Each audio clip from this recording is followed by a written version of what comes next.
Face à la contrainte croissante de mobiliser des ressources pour financer les services publics locaux, les collectivités territoriales cherchent sans cesse des solutions innovantes. C'est dans ce contexte que s'est ouvert ce 6 août 2024 dans la capitale togolaise un atelier de validation du cahier de bonnes pratiques innovantes pour la mobilisation des ressources propres des collectivités territoriales. Prennent part à cette rencontre des experts de 9 pays de l'UEMOA ainsi que du Maroc et du Ghana. Cet événement, soutenu par la GIZ, a pour objectif de développer d'abord un outil, un cahier, qui synthétise toutes ces innovations, qui montre aussi les résultats, et que ce cahier puisse permettre d'élargir, c'est-à-dire de le disséminer à l'endroit de toutes ces collectivités qui n'ont pas participé à l'atelier ici, au-delà de l'Afrique de l'Ouest, bien sûr, et de permettre à ce que la connaissance puisse être partagée.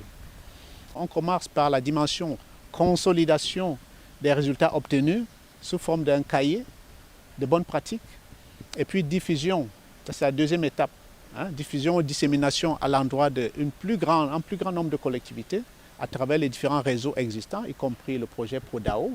Pendant 2 jours, les participants échangeront sur les pratiques innovantes mises en œuvre dans leurs pays respectifs. Le Burkina Faso, par exemple, a présenté 2 innovations pour faire payer à ses contribuables des taxes qui profitent au budget des collectivités. Le Burkina, c'est un pays à 2 roues. Nous avons trouvé une sorte de prélèvement unique à l'achat de la moto. Ça veut dire que quand vous payez votre moto, à l'immatriculation, vous payez une taxe unique pour toute la vie de la moto. Et cette taxe-là profite au budget des collectivités. La deuxième partie que nous avons apportée, c'est au niveau de la taxe de résidence. Nous avons contracté un peu avec les téléphonies mobiles, de sorte que pour payer cette taxe, vous n'avez pas besoin de vous déplacer. Vous n'avez pas besoin de connexion. C'est-à-dire que vous pouvez payer la taxe chez vous. Le Ghana, quant à lui, a mis en place une plateforme en ligne pour automatiser la collecte de la taxe foncière au niveau de ses 250 assemblées de districts.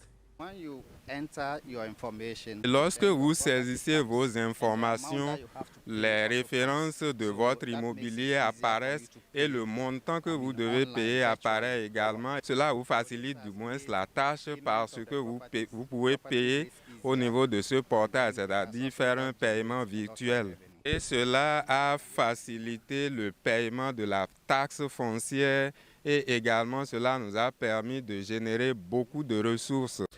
Le Togo, pays hôte de cet événement, a également fait état de ses avancées en matière de modernisation de la fiscalité locale. La plateforme Dimana, qui permet de payer les impôts en ligne, ainsi que la dématérialisation des procédures pour l'obtention du quitus fiscal et de la carte d'opérateur économique, témoigne de la volonté de l'Office togolais des recettes OTR de simplifier les démarches administratives. Notons que ces initiatives novatrices sont nées de la nécessité de trouver de nouvelles solutions pour faire face aux défis économiques engendrés par la pandémie de Covid-19 et la guerre en Ukraine qui ont fortement impacté les finances publiques des pays de la région.